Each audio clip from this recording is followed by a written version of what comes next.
दो दोस्त Sakamoto. Hello everyone, कैसे हो सभी। तो कहानी में हमने अब तक जाना कि तारो साकामोटो के पीछे अब एक और ज्यादा खतरनाक ऑर्गेनाइजेशन पड़ चुकी है। उसके नाम पर बाउंटी रिलीज कर दी गई है और उसके अंडर में अब दो लोग काम करने लगे हैं, लू और शिन। तो अब आते हैं एपिसोड 3 पे और ये काफी ज्यादा मजेदार है। एपिसोड स्टार्ट होता है, लू शॉप में लेट आई है और शिन उसके ऊपर चिल्ला रहा है। लू कहती है कि मैं बस थोड़ी देर लेट हुई है, पर शिन चिल्लाकर कहता है कि 2 घंटे थोड़ी देर नहीं होता है। आगे शिन देखता है कि लू ने फ्रिज में डिटर्जेंट की बोतल रख दी है और वो काफी सारा सामान एक ही सेल्फ में डाल देती है, ये कहकर कि कस्टमर खुद फिगर आउट कर लेंगे कि उसे क्या चाहिए। शिन उससे पूछता है कि क्या तुमने कभी जॉब करी है।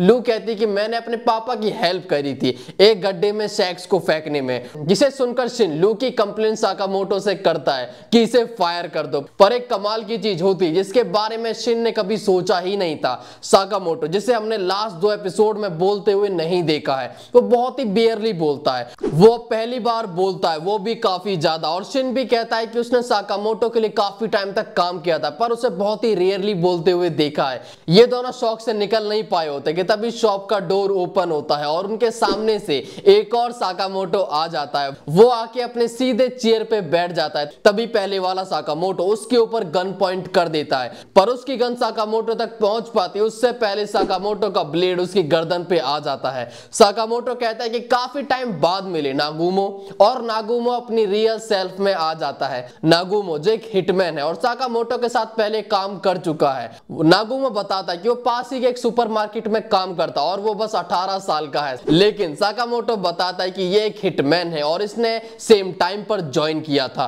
और ये रियल में 27 साल का है। जिसको सुनकर शिन और लू से पीटने लगते क्योंकि उसने उनसे झूठ बोला था। नागुमो बताता है कि तारो के ऊपर 1 बिलियन की बाउंटी रिलीज की गई है, तो यहाँ अब हिटमैन्स आते ही रहेंगे साकामोटो को मारने के लिए। ये सब आपस में बात कर ही रहे होते हैं कि तभी एक पिज्जा डिलीवरी मैन अंदर आता है, जिसको देखकर लू काफी एक्साइटेड हो जाती है कि उसे पिज्जा खाने को मिलेगा। वो आदमी पिज्जा को टेबल पे रखता है और तुरंत नागुमो की गर्दन पे पिज्जा कटर रखकर उसे ब्लैकमेल करता है। बट साकामोटो और लू आराम से पिज्जा खा रहे होते हैं। साकामोटो को इससे फर्क नहीं पड़ता क्योंकि अगले ही पल नागुमो पिज्जा मैन को पटक के पेल देता है। साकामोटो नागुमो को उसे मारने से मना करता है, जिसपे वो कहता है कि तुम इस भसड़ से बिना किसी को मारने निकलने की सोच रहे हो, ये इम्पॉसिबल है। आज एक आया है, कल 100 लोग आएंगे, तुम कैसे निपटोगे। साकामोटो नागुमो से पूछता है कि मुझे मारने से किसको फायदा हो सकता है, जिसके बारे में नागुमो को भी नहीं पता। उसे भी ये काफी स्ट्रेंज लगता है कि एक रिटायर्ड आदमी के पीछे इतने लोग क्यों पड़े हैं, वो भी 1 बिलियन की बाउंटी रिलीज की गई है। इसके बाद नागुमो उस बंदे को अपने साथ ले जाता और कहता है कि मैं तो बस आखिरी बार साकामोटो को देखने आया था, क्या पता वापस मिले या फिर नहीं।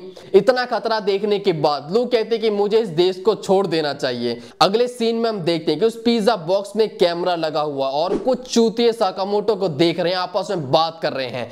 जिनके बुंड में दम नहीं वो इसी तरह की बातें करते हैं। ज्यादातर लोगों को लग रहा है कि एक मोटा हाथी क्या ही दिक्कत दे सकता है, इसे मारने के लिए इतना तामझाम क्यों, ये तो शुगर से ही मर जाएगा। बट वहां बैठा एक बंदा जानता है कि साकामोटो क्या चीज है। वो बताता है कि साकामोटो ऑर्डर में रह चुका है, इसीलिए अगर ध्यान से काम नहीं किया तो बेटा हम सब पेले जाएंगे। नेक्स्ट सीन में साकामोटो उसी कैमरे के पास जाकर कहता है कि बेटा मुझे स्टॉक करना बंद कर दो, वरना सोते टाइम तुम्हारे बगल में बीवी नहीं मैं हूंगा और मेरी गन तुम पे भारी पड़ जाएगी। आगे साकामोटो और शिन एक साथ बैठकर सोच रहे होते कि क्या करा जाए, क्योंकि एनिमी का पता नहीं है तो मारना किसे है। तभी साकामोटो की बीवी और बेटी वहां पर आ जाती है और उसकी बेटी काफी एक्साइटेड होती है शुगर बनी के लिए। मतलब उसे एक थीम पार्क में जाना है आज, जहां पर राइड्स और बाकी चीजें होंगी और साकामोटो जैसा एक मोटा बनी भी।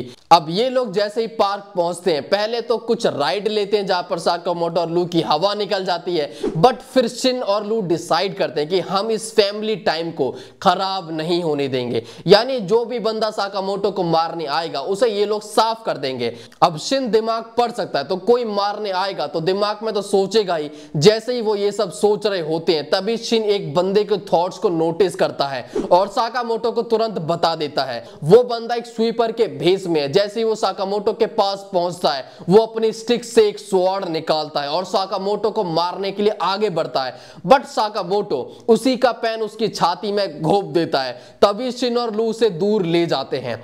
साकामोटो ने उस जेनिटर को बिना उसके वाइटल ऑर्गन्स को टच करे मारा था, जिसे देखकर सब शॉक थे। इवन हम देखते हैं कि वहां मीटिंग वाले चूतियों में से वहां पर एक आदमी प्रेजेंट है जिसकी बॉडी पर स्कार्स थे। वो साकामोटो शिन के बारे में ही सोच रहा है। जैसे ये लोग रोलर कोस्टर में बैठते हैं, शिन नोटिस करता है एक एनिमी को, वो वही आदमी है। जैसे ही शिन साकामोटो को बताता है, वो बंदा गन निकाल लेता है, वो बुलेट चलाता है, बट साकामोटो बच जाता है। कैसे?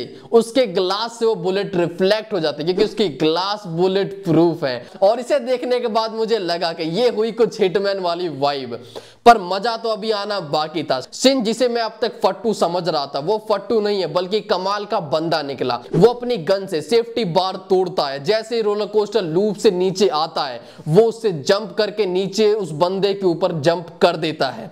एकदम हीरोइक वर्क, कुछ भी कहो, इसे देखकर मजा तो आया। ये दोनों नीचे ट्रैक पे आ जाते हैं, तभी रोलर कोस्टर पीछे से आ जाता है। शिन और ये बंदा बचने के लिए कूद जाते हैं, पर वो बंदा शार्प ब्लेड शिन की तरफ फेंकता है और शिन उनसे बचने में काफी लेट हो गया था। एक ब्लेड उसके पैर में लगता हुआ जाता है और उसमें पॉइजन था, वो भी फास्ट रिएक्ट करने वाला। पॉइजन के बाद शिन सही से देख नहीं पाता है, पर जैसे ही एक और रोलर कोस्टर आता है, शिन छोटी सी जंप लेकर उस पर लैंड हो जाता और उस हिसोका को पकड़ लेता है, पर वो शिन पर भारी पड़ रहा होता है। तभी शिन को शुगर बनी वाली बात याद आती और वो उस आदमी को अपने साथ लेकर कूद जाता है। जैसे ही वो लोग गिरते हैं, शुगर बनी गायब हो जाता है और जब वो आता है, उसके कपड़े शिन ने पहने होते हैं। पर अचानक से शिन काफी पावरफुल हो गया था। वो सस्ते हिसोका को पेलना शुरू करता, उसके ब्लेड से बचता हुआ पंचेस की बारिश कर देता है और उसे समझ नहीं आ रहा था कि कैसे। पर तभी हम देखते कि वहां पर साकामोटो बैठा था और अगर तुम्हें याद हो तो शिन और साकामोटो वायरलेसली एक दूसरे से बात कर रहे थे। साकामोटो उसे गाइड कर रहा है, भले ही शिन अब देख नहीं सकता, बट वो परफेक्ट अटैक कर रहा है। सस्ता हिसोका जैसे ही गुस्से में आकर बनी का मास्क काटता है, उसे देखता है कि शिन की आंखें क्लोज है, वो चौंक जाता है। तभी साकामोटो कहता है कि अब इसे फिनिश करो और शिन एक डबल किक के साथ इसका बंजी गम बना देता है और एक और जीत के साथ एपिसोड यहां पर खत्म हो जाता है। मेरा फेवरेट पार्ट ये एंडिंग ही थी, जहां पर शिन देख नहीं सकता और साकामोटो से गाइड कर रहा है स्टेप बाय स्टेप कैसे लड़ना है, कब पंच करना है, कब डॉज करना है। ये बेस्ट चीज थी मेरे लिए। मुझे तो ये एपिसोड काफी बढ़िया लगा। नेक्स्ट एपिसोड में और नए एनिमी और तुम्हारा भाई एक और नई वीडियो के साथ आ जाएगा। सो वीडियो अच्छी लगी हो तो चैनल को सब्सक्राइब करें, वीडियो को लाइक करना ना भूलें ऐसी और वीडियोस के लिए। So that's all from my side. मिलते हैं जल्दी एक और नई वीडियो के साथ। तब तक के लिए टाटा बाय बाय सायोनारा।